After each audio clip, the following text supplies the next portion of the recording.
एक छोटे से गांव में एक आदमी रहता था। उसके घर के पास में एक पहाड़ था जहां पर वह रोज़ सुबह जाता। वहां पर थोड़ी देर उस पहाड़ पर बैठता, फिर वापस आ जाता। तो हर रोज़ की तरह वह सुबह सुबह जा रहा था। पीछे से उसका छोटा सा बेटा आया। उसने आकर के उसका हाथ पकड़ लिया और कहा कि आज मैं भी आपके साथ चलूँगा। उसके पिता ने उसको पहले समझाया और मना किया। कहा कि जो रास्ता है वो बहुत ही छोटा है और चढ़ाई बहुत ज़्यादा है, तो तुम मेरे साथ नहीं चल पाओगे।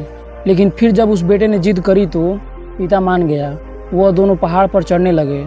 पिता ने बेटे का हाथ कस करके पकड़ा हुआ था। लेफ्ट साइड में पहाड़ था और राइट साइड में खाई थी और रास्ता बहुत ही छोटा था। वो पहाड़ की चोटी तक पहुंचने वाले ही थे, तभी रास्ते में एक बड़ा सा पत्थर आया। क्योंकि पिता उस रास्ते से रोज आता था तो उसको पता था कि वहाँ पर एक पत्थर है, तो वह साइड से निकल गया। लेकिन बेटा था, उसका ध्यान कहीं और था, तो उसका घुटना जा करके उस बड़े से पत्थर से टकरा गया। उस बच्चे के मुंह से एक चीख निकली और जैसे ही वो चीखा, उसकी आवाज़ उन पहाड़ों में गूंजने लगी। इससे पहले उस बच्चे ने कभी भी अपनी आवाज़ की गूंज नहीं सुनी थी, तो उसे समझ नहीं आ रहा था कि ये क्या हो रहा है। वह अंदर से थोड़ा सा घबरा गया और उसे लगा कि शायद कहीं कोई है जो छुप कर उसे देख रहा है और उसका मजाक उड़ा रहा है। फिर उस बच्चे ने बोला, कौन हो तुम? तो जब उस बच्चे ने उस गूंज को सुना तो उसे गुस्सा आ गया। उसे लगा कि कौन है जो मेरा मजाक उड़ा रहा है। फिर उसने गुस्से से कहा कि मैं तुम्हें छोड़ूंगा नहीं। फिर जैसे ही उसने उस गूंज को सुना, वह घबरा गया। उसके पिता समझ गए थे कि क्या हो रहा है। उसने अपने पिता का हाथ कस के पकड़ लिया और उनसे पूछा कि ये कौन है, ये जो इतना मुझे डरा रहा है। तो उसके पिता थोड़ा मुस्कुराए और उन्होंने घाई की तरफ देखा और जोर जोर से बोला, मैं तुमसे बहुत प्यार करता हूँ। वह सुनकर बच्चा हैरान हो गया और उसे समझ नहीं आया कि ये क्या हो रहा है, क्योंकि वही इंसान जो उसका मजाक उड़ा रहा है, उसे तंग कर रहा है, वह उसके पिता को बोल रहा है कि मैं तुमसे बहुत प्यार करता हूँ।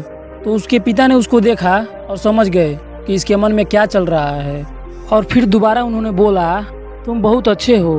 यह सुनकर उनका बेटा थोड़ा सा मुस्कुराया और पूछा अपने पिता से कि ये क्या हो रहा है। फिर उसके पिता ने उसको समझाया, ये जो आवाज़ तुम सुन रहे हो ये किसी और की नहीं है, ये तुम्हारी आवाज़ है जो पहाड़ों में गूंज रही है और तुम्हें अपनी ही आवाज़ सुनाई दे रही है। जैसे तुम बोलते हो ठीक वैसा ही तुम्हें सुनाई देता है।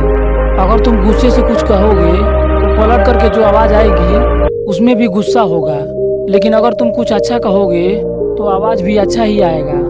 बिल्कुल इसी तरह हमारी ज़िंदगी में भी होता है। जैसा तुम अपने मन में इस ज़िंदगी के बारे में सोचते हो, तुम्हारे लिए बिल्कुल वैसी ही हो जाती है। अगर तुम मन ही मन अपने आप से बोलते रहोगे कि मेरी ज़िंदगी तो बहुत बुरी है, तो तुम्हारी ज़िंदगी सच में बुरी हो जाएगी। अगर तुम अपनी ज़िंदगी से प्यार करोगे तो तुम्हारी ज़िंदगी भी तुमसे प्यार करेगी। ये बात उस बच्चे के दिमाग में बैठ गई। फिर वे दोनों उस पहाड़ की चोटी पर गए, लेकिन बच्चे के दिमाग में यही बात घूम रहा था। और फिर वह बच्चा खिलखिला कर हंसा और उसने अपने दोनों हाथ खोले और पूरी ताकत से बोला, मैं तुमसे बहुत प्यार करता हूँ। वीडियो के अंत में यही कहूँगा, हर सिक्के का दो पहलू होता है, अच्छा और बुरा। अभी आपके ऊपर डिपेंड करता है कि आप इस कहानी को किस नज़रिए के साथ लेते हो।